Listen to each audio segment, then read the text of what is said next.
Hi hello all, എല്ലാവർക്കും നെച്ചൂസ് വ്ളോഗ്സിൻ്റെ പുതിയൊരു വീഡിയോയിലേക്ക് സ്വാഗതം.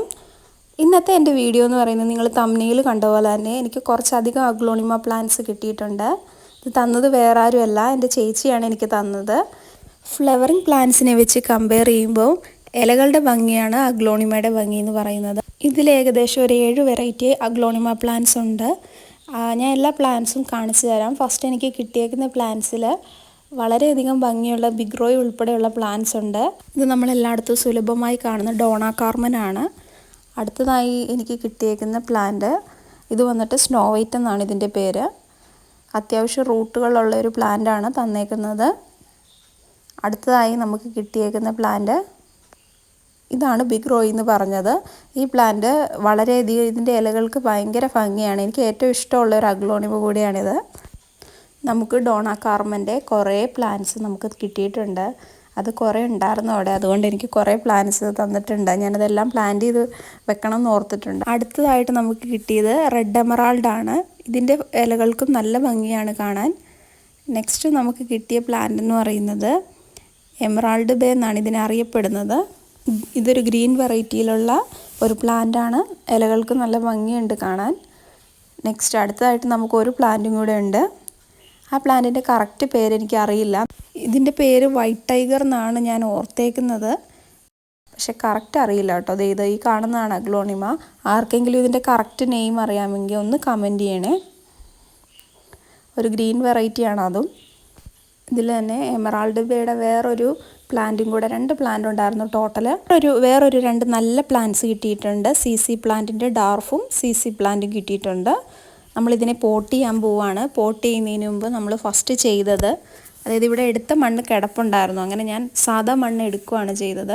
അതിൽ കുറച്ച് മണലും കൂടെ മിക്സ് ചെയ്ത്, അതായത് കൂടുതലും മണ്ണും ഒരു കുറച്ച് പോർഷൻ മണലും അങ്ങനെ വരുന്ന രീതിയിലാണ് ഞാൻ കൈകൊണ്ട് മിക്സ് ചെയ്ത് കൊടുത്തത്.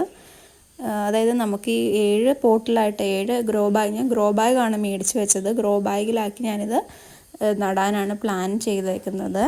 അപ്പോൾ നമ്മൾ അതിനനുസരിച്ചുള്ള മണ്ണും അതിനനുസരിച്ചുള്ള മണലും കൂടെ മിക്സ് ചെയ്ത് നമ്മളൊരു പ്രൊപ്പോർഷനിൽ നമ്മൾ എടുത്തിട്ട് അത് മിക്സ് ചെയ്യുകയാണ്. ഇതിൽ കല്ലുകളും മണൽത്തരികളൊക്കെ വലിയ കല്ലായിട്ട് കിടക്കുന്നതൊക്കെ ഞാനെടുത്ത് വേർതിരിച്ച് കളഞ്ഞു. എന്നിട്ട് നല്ല പൊടിയായിട്ട് നല്ല പൗഡറി ആയിട്ടുള്ള ഭാഗം മാത്രമാണ് ഞാൻ ഗ്രോ ബാഗിൽ നിറയ്ക്കുന്നത്. അങ്ങനെയുള്ള നല്ല മണൽത്തരിയായിട്ട് കിടക്കുന്ന മണലും അതുപോലെ ഒട്ടും കല്ലില്ലാത്ത ഭാഗവും നോക്കി നമ്മൾ ഗ്രോ ബാഗിൽ നിറയ്ക്കണം.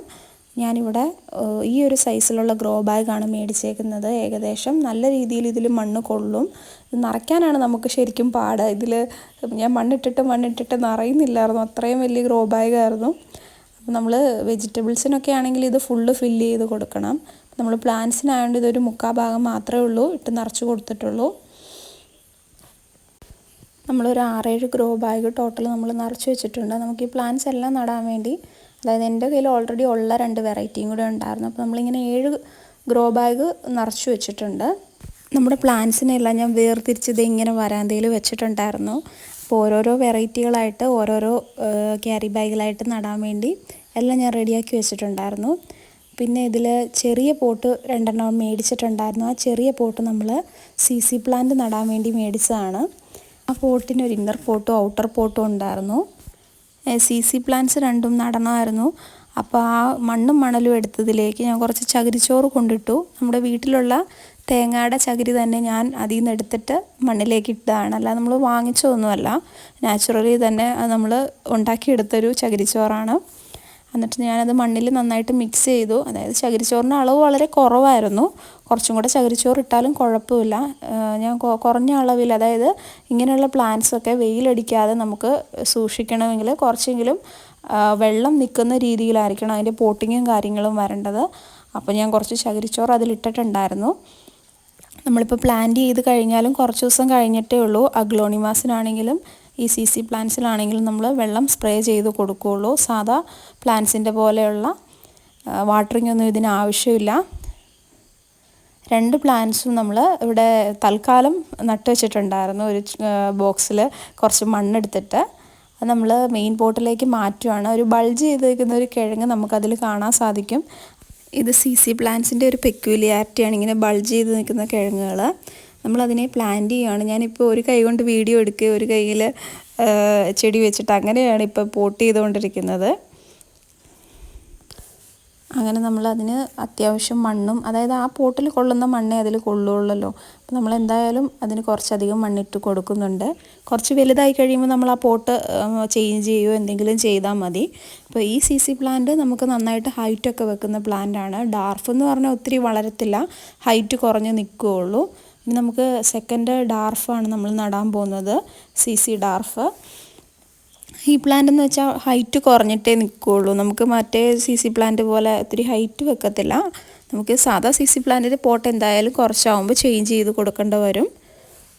ഡാർഫ് നടുവാണ്. ഡാർഫ് നട്ടുകൊണ്ട് ഇതുപോലെ തന്നെ നമ്മൾ സെയിം ആയിട്ട് പോട്ടിങ് ചെയ്യുന്നത്. ചകിരിച്ചോറും മണ്ണും മണലുമുള്ള മണ്ണ് അതിന് നമ്മൾ ഇട്ട് കൊടുത്തത്, അതിലേക്ക് നമ്മൾ ഡാർഫ് വെറൈറ്റി പ്ലാന്റ് വെച്ചിട്ടുണ്ട്. എന്നിട്ട് കുറച്ച് മണ്ണിട്ട് കൊടുക്കുകയാണ്.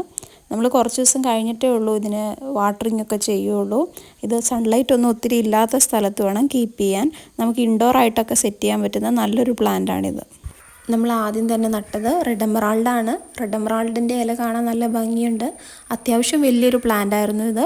നമുക്ക് സെക്കൻഡായിട്ട് നമുക്ക് കിട്ടിയ പ്ലാന്റ് എന്ന് പറയുന്നത് എമറാൾഡ് ബേ ആയിരുന്നു. എമറാൾഡ് ബേ നല്ലൊരു പ്ലാന്റാണ്, അത്യാവശ്യം വലിയൊരു പ്ലാന്റ് തന്നെയാണ് ഇത് നമുക്ക് കിട്ടിയത്. വേറൊരു, അതായത് 2 പ്ലാന്റ് ഉണ്ടായിരുന്നു എമറാൾഡ് ബേയുടെ തന്നെ. ഇതാണ് എനിക്കൊരു പേരറിയില്ലെന്ന് പറഞ്ഞ അഗ്ലോണിമ. ഇത് നമ്മൾ നട്ടിട്ടുണ്ട്, 2 ലീഫ് വന്നിട്ടുള്ളൂ. ചെറിയൊരു പ്ലാന്റ് ആയിരുന്നു, ബേബി പ്ലാന്റ് ആയിരുന്നു ഇത്. നമുക്ക് അടുത്തതായിട്ട് കിട്ടിയത് സ്നോ വൈറ്റ് എന്ന് പറയുന്ന പ്ലാന്റ് ആയിരുന്നു. പിന്നെ നമുക്ക് കിട്ടിയ ബിഗ് റോയി നേരെ നിൽക്കുന്നില്ലായിരുന്നു നട്ടിട്ട്, അപ്പോൾ ഒരു കമ്പ് നമ്മൾ കൊടുത്തിട്ടുണ്ട്. പിന്നെ അടുത്തതായിട്ട് ഇവിടെ വീട്ടിലുണ്ടായിരുന്ന ഒരു അഗ്ലോണിമയാണിത്. ഇത് ഞാൻ ജസ്റ്റ് ഇതിലേക്ക് ഗ്രോ ബാഗിലേക്ക് മാറ്റി നട്ടുന്നേ ഉള്ളൂ.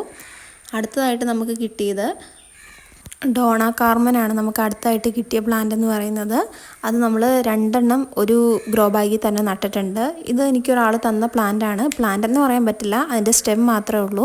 അതിൻ്റെ മദർ പ്ലാന്റ്, അതായത് ഒരുപാട് ബേബി പ്ലാന്റ്സ് ഉണ്ടായി നിൽപ്പുണ്ടായിരുന്നു. അതിൻ്റെ മദർ പ്ലാന്റിൻ്റെ സ്റ്റെം കട്ട് ചെയ്ത് എനിക്ക് തന്നാണ്. ഒരു ഗ്രീൻ വെറൈറ്റിയിലുള്ള അഗ്ലോണിമയാണത്. ആ സ്റ്റെമ്മിന് നല്ല പോലെ റൂട്ട്സൊക്കെ വന്നിട്ടുണ്ട്. എന്തായാലും അത് പിടിക്കുമെന്ന് തോന്നുന്നു.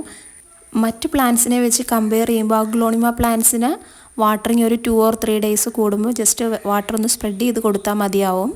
അപ്പോൾ എൻ്റെ വീഡിയോസ് ഇഷ്ടമായെങ്കിൽ ലൈക്ക് ചെയ്യുക, ഷെയർ ചെയ്യുക, സബ്സ്ക്രൈബ് ചെയ്യുക. Thank you all.